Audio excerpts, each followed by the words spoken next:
Hola, piloncillos. Welcome to the 12th episode of the Offerings of Copal podcast. This is your host, Cihua Mazatl. I know it's been a little while since my last episode. December was a busy and reflective time for me, and I needed to take a pause to integrate my own experiences before returning to this space. Sometimes taking a step back allows us to move forward with more clarity and intention. I appreciate your patience as I've navigated that.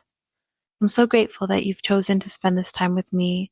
As the year draws to a close, many of us feel pulled between the locura of modern holidays and the quiet call of the natural world. A world that invites us to rest and reflect during this season of darkness and stillness. In indigenous traditions, the Mexica traditions in particular, winter holds profound meaning. It is a time ruled by the north, or Mictlampa, on the medicine wheel, where the energies of transformation, wisdom, and letting go reside. Winter is a sacred pause, a moment to align with the cycles of the earth and prepare for the renewal that spring brings. Yet, many of us feel out of step with these rhythms, caught in the busyness of gatherings, consumerism, and expectations. Today's episode is for anyone feeling the weight of this season. Whether you're navigating the hustle or longing for deeper connection and meaning, together we'll explore themes of honoring winter's stillness, integrating our experiences, and reconnecting to traditions that nourish the spirit. If you've ever felt disconnected from the modern holiday rush or found solace in quieter, reflective moments, this episode is for you. Take a moment to settle in, maybe light a candle, pour a warm drink, and let's begin this journey together.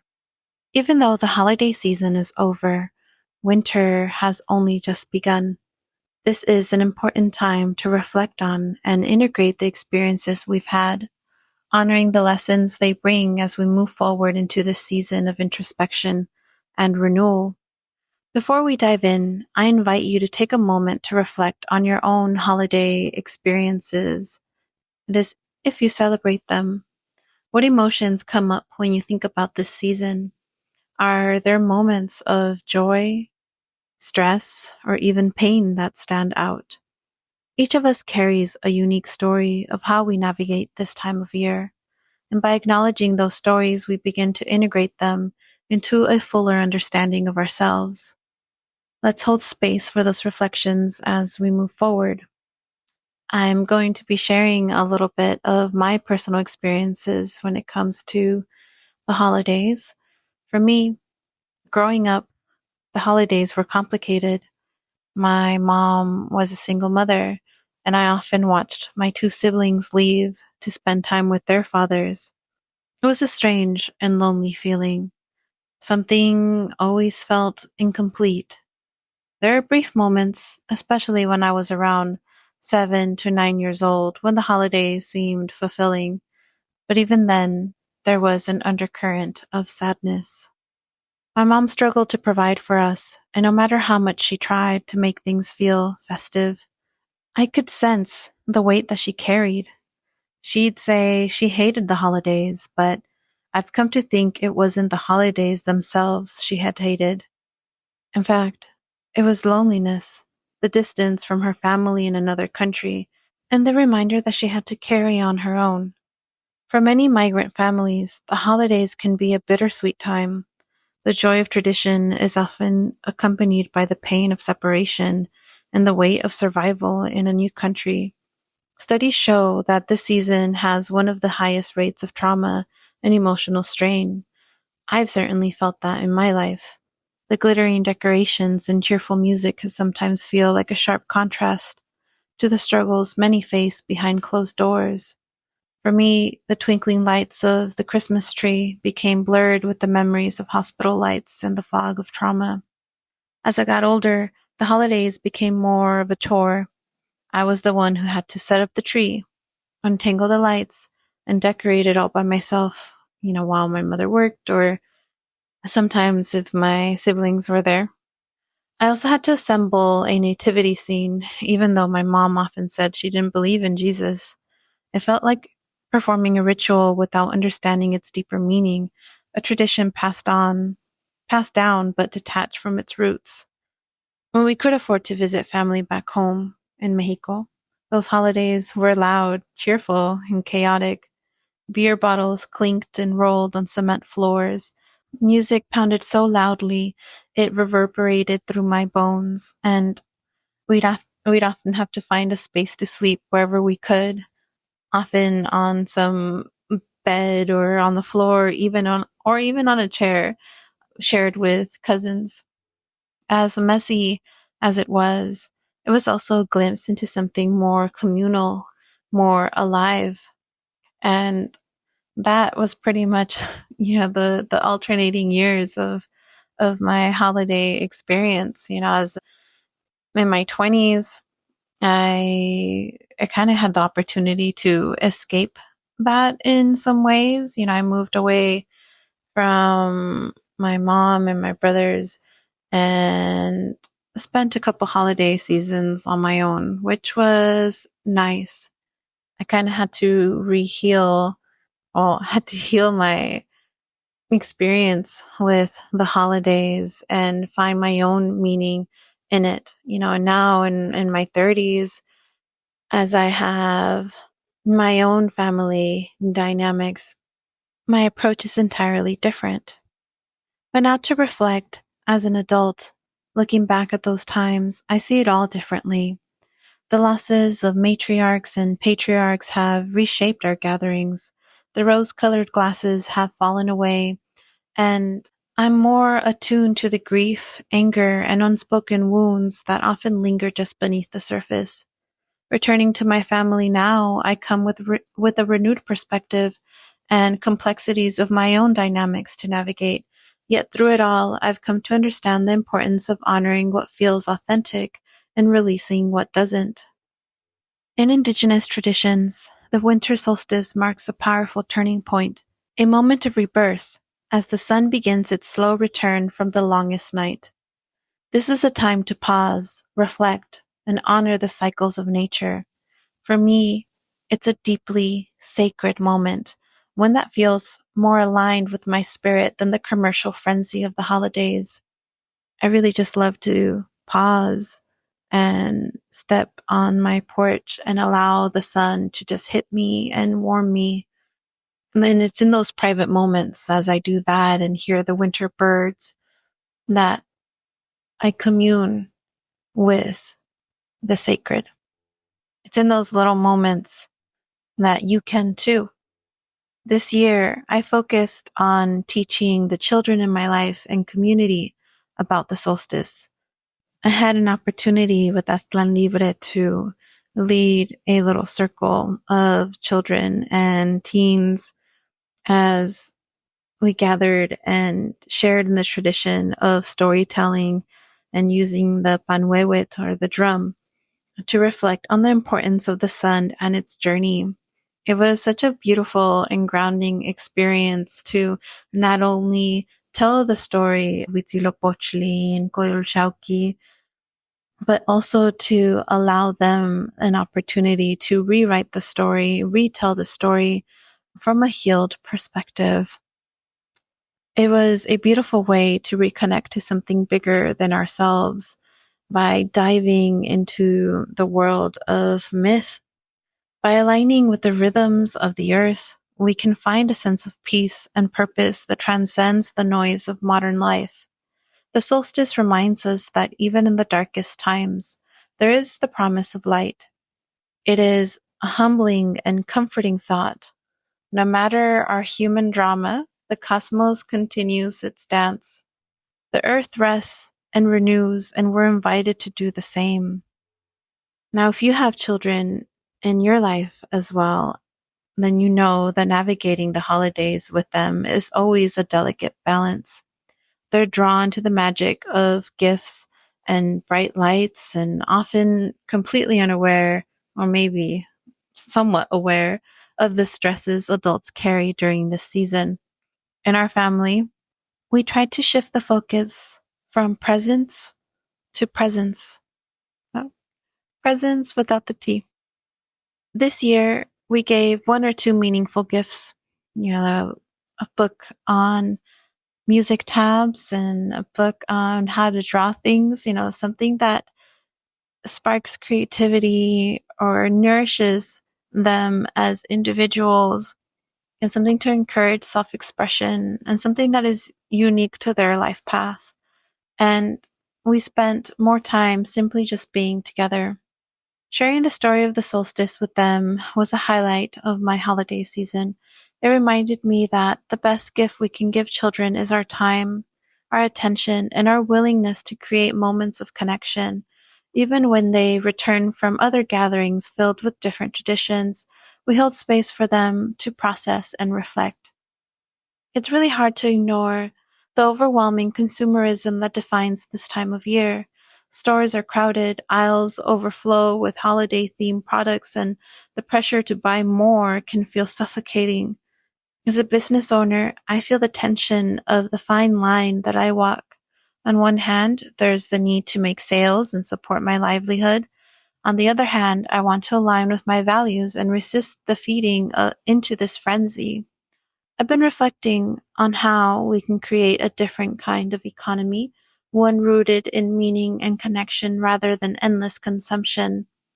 Whether it's offering handmade or experiential gifts or simply opting out of the chaos altogether, we have the power to redefine how we participate in this season and begin to question even if it aligns with our spiritual beliefs, and whether the giving gifts is only specific to this time of year, and whether it's necessary to display our affection for one another. January 1st has never felt like a true new beginning to me.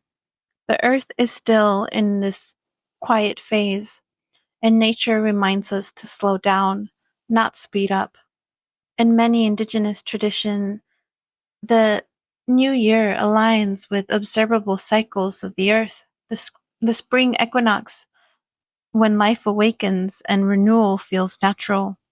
This is reflected in the Mexica calendar, or the Tonalpoali, which you hear me talk about a lot, where the year begins in March. This year recognizes the rhythm of planting and harvesting, emphasizing that new beginnings align with the season of growth. This period of winter invites us to embrace rest and introspection. In the Mexica cosmology, this is a time to work with our personal Tezcatlipoca, or the smoking of the mirror, which calls us to face our truths and reflect deeply on what we see. Winter is the time of the obsidian knives, where things begin to get so cold that it feels as if they cut. Winter belongs to the north, or Mictlampa, on the medicine wheel, a direction that carries the energy of death, transformation, and wisdom. Now, not death in a scary way, but as a part of the natural life process. Our ancestors didn't see death as this thing to be feared, but as something that was natural, needed, supported. When the leaves die from the trees, they break down, decompose, and become fertilizer for all the ground, for the ground, whether it's that tree itself or other life. It feeds other life. Now, these themes of the North guide us during this time, inviting us to let go of what no longer serves and embrace the quiet wisdom found in stillness. By looking to Mictlampa, we honor the cycles of life and death within ourselves, creating space for new growth in the spring. Tezcatlipoca, the regent of this direction, is a symbol of introspection, of transformation, urging us to confront the parts of ourselves that we often shy away from, and which come very natural to us. It is in being able to see our own truth and take accountability for the actions and choices in our own personal lives. It is a sacred opportunity to shed what no longer serves us, to let go, much like the trees releasing their leaves. Winter's energy is not one of rapid action, but of quiet preparation. It is a time to plant seeds in the fertile soil of our minds and hearts, knowing that they will sprout when the conditions are right. This could mean reflecting on your desires, journaling about your dreams, or creating space for inner work that aligns with the renewal of spring. And if all of this seems like too much right now, that's okay. This, you don't have to be so caught up in the labor of this either.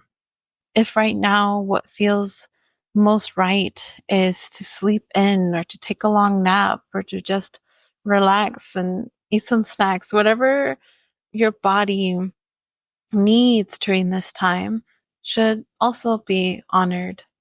If maybe this isn't at the right time for you to reflect, maybe it will change in a week or two or even three as we get closer to March. But it is a necessary part of the process that we must all walk through in these seasons, especially as we start to get closer to spring. So don't worry if none of it makes sense yet, if you don't know what you want or where you want to go. Right now, it's the perfect time to just sublimate, integrate all the experiences that you've been having in these last several seasons. And these will make more sense as we turn to spring. In this quiet season, we are reminded to honor the cycles of death and rebirth, to trust that the stillness and the darkness are necessary for growth. The Mexica traditions teach us that life is cyclical, and this time is no less significant than the burst of energy that will come with the equinox. It is a moment to align with what is real and meaningful, to tune into the rhythm of the earth and begin again with intention and purpose. If you feel out of sync with the new year hype, know that it's okay to honor your own timeline. Reflect on what this quieter season can teach you about yourself and the ways you want to grow. By integrating these teachings, we can move into spring with clarity and a renewed sense of purpose. For now, I'm embracing this season as a time of rest and introspection. It's a time to plant seeds in the fertile soil of my mind and heart, knowing that they'll sprout when the conditions are right. While winter is a time for introspection and rest, it is also an opportunity to deepen our understanding of how personal cycles mirror cosmic ones. The Mexica calendar emphasizes the interconnection between individual lives and the larger forces of the universe. Each tonali or energy carries a lesson unique to us, yet it reflects universal truths about growth, change, and renewal. I've been personally reflecting on my tonali, which I don't know if I've shared here in the past, but my day tonali is coat. So it's a snake. And it's not lost on me that here I am vibrating and speaking into this podcast episode, which I feel is very much in alignment with what a coat person could do. But the coat, the snake, is very introverted, likes to be in its little cave and it likes the sun. And I've personally have been feeling more aloof, more wanting to recede into a cave.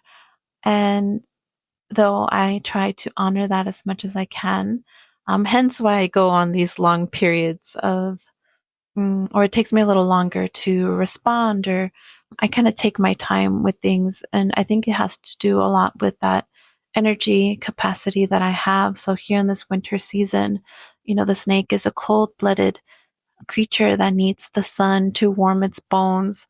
And so I'm definitely pondering about the relationships that each of the tonales have with the seasons and those around it as well. For me, the mixing of so many energies and meeting so many people in such a short period of time is definitely encouraging me to retrieve into my own little cave. And you'd have to look at what your tonali is in order to reflect further. But this is just an example. This is a powerful moment to look inward and consider what your personal journey has revealed this past year. I think it's a great time to ask yourself what lessons have emerged in this cycle, whether it's the cycle of the year, the cycle of the season. You decide, what cycle is sticking out to you the most. What patterns do I see repeating, and how might I align with their deeper purpose? Journaling or meditating on these questions can help you identify the energies you're working with and those you are ready to release. Winter also teaches us patience. Just as the earth waits for the sun's warmth to awaken new life, we are called to trust the timing of our own transformations. There is beauty in the slow unfolding and allowing ourselves to rest in the mystery of what is to come. I recently saw, and I think it was on a TikTok, it was talking about different traditions where human beings use this winter time or sort of go through hibernating periods of winter.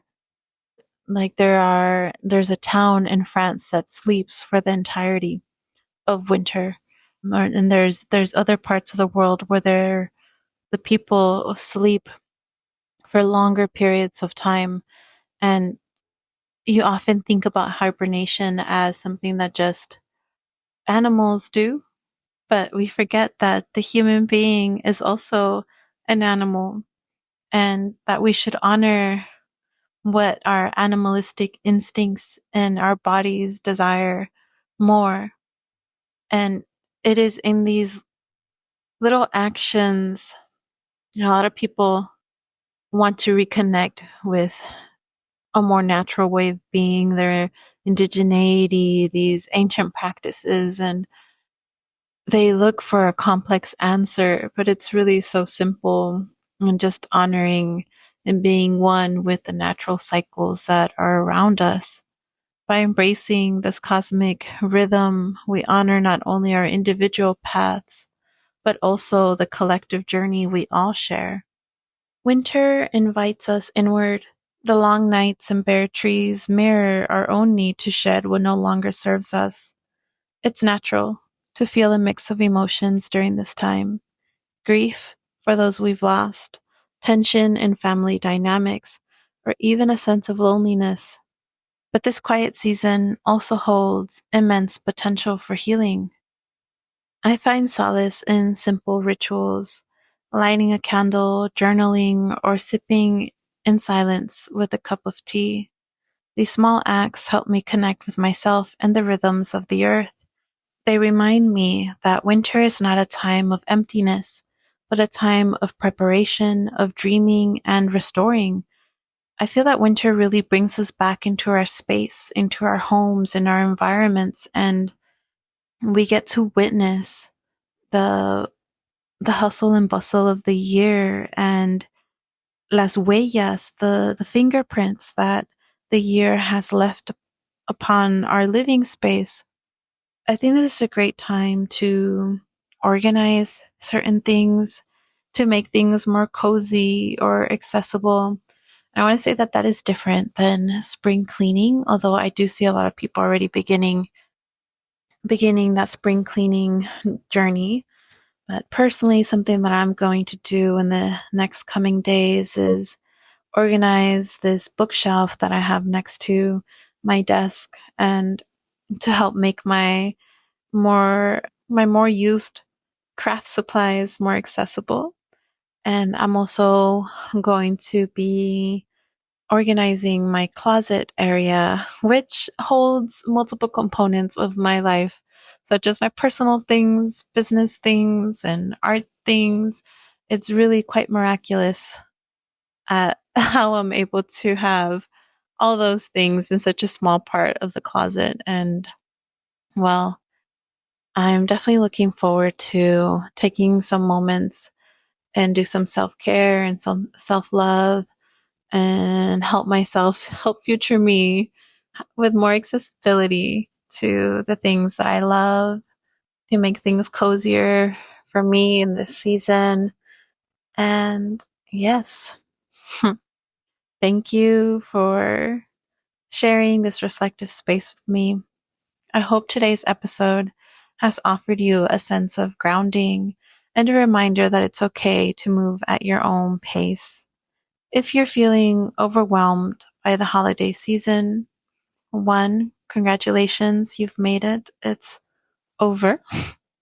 I encourage you to carve out a moment of quiet, whether it's journaling, taking a walk, sitting with nature, or your own thoughts.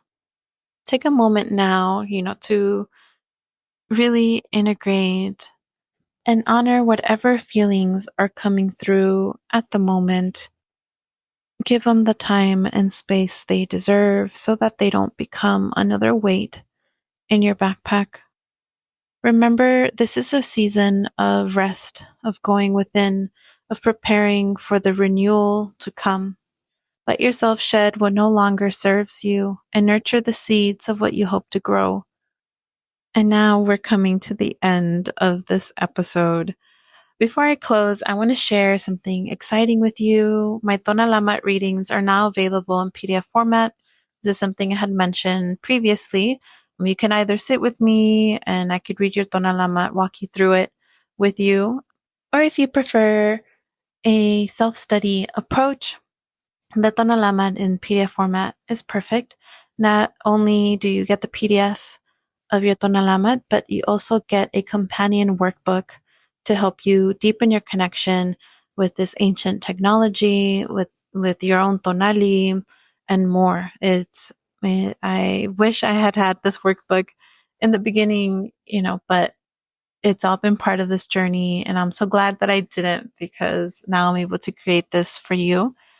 This offering allows you to align more intimately with the energies of the Tonal Powali and explore how they resonate with your life and the natural seasons. Additionally, my book, Tlatoli Oracle, is also a wonderful resource for those seeking guidance through ancestor wisdom and artistic inspiration. It's pretty much like oracle cards, but in book form. You flip the pages and it lands on a message inspired by the Tonal Powali. It is designed to be a companion on your journey, whether you're diving into self-reflection or exploring more cosmic rhythms, or maybe you're just hoping to receive a message from your ancestors. You can find more about these offerings on my website, www.cihua.com, or through the links in the episode description. If these tools resonate with you, I encourage you to explore them as a way to stay in sync with the natural cycles and support your personal growth. If this episode resonated with you, please share it with someone who might need a little extra calm this season. Until next time, stay warm, stay grounded, and allow the quiet of winter to guide you into deeper connection with yourself and the world around you. Tlasakamati, Ometeot,